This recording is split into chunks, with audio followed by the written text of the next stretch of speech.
Slater, I'm the Director and Principal Social Worker at Nelly Supports, the UK's largest independent private social work practice and the UK's leading expert mental capacity assessors.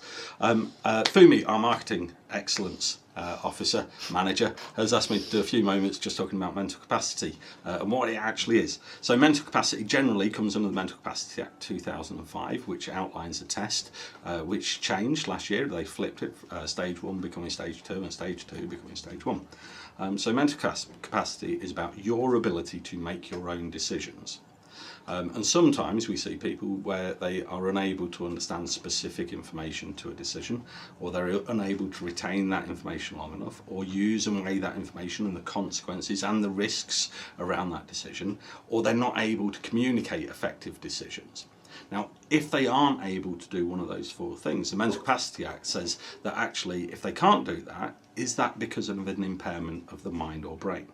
Now, I had a conversation just yesterday with a very intelligent man called Tim Farmer who discussed diagnosis and impairment and what's the difference.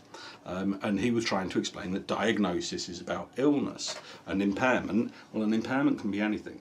There's lots of us that have gone out on a Friday night and got drunk. We are impaired because of the alcohol, but that doesn't mean it's permanent, and there isn't an illness there.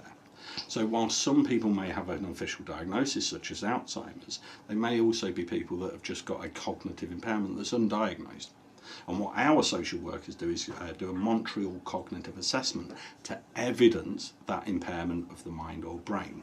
So regardless of diagnosis, we can say, well, actually, this is the impairment of the mind or brain, and then show what's called a causus nexus, a link between that impairment and why they're not able to make that decision.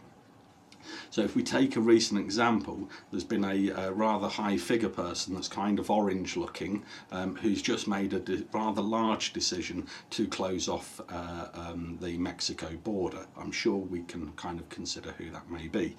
One of the things that he is unable to understand, or what it appears like he's unable to understand, is that most Mexican immigrants fly over that wall and land at airports. Now, what we could say is that he's unable to understand that relevant information, and he's unable to retain that because he has been told it long enough to be able to use and weigh that information.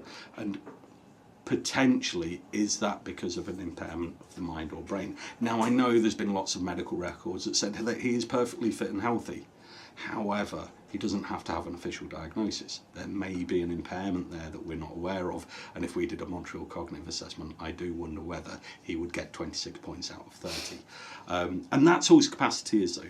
Can you understand and retain that relevant information? Can you retain it long enough to be able to use and weigh the information, the consequences and the risks? And then can you effectively communicate a decision? And if you can't do one of those 4 things, is it because of an impairment of the mind or brain?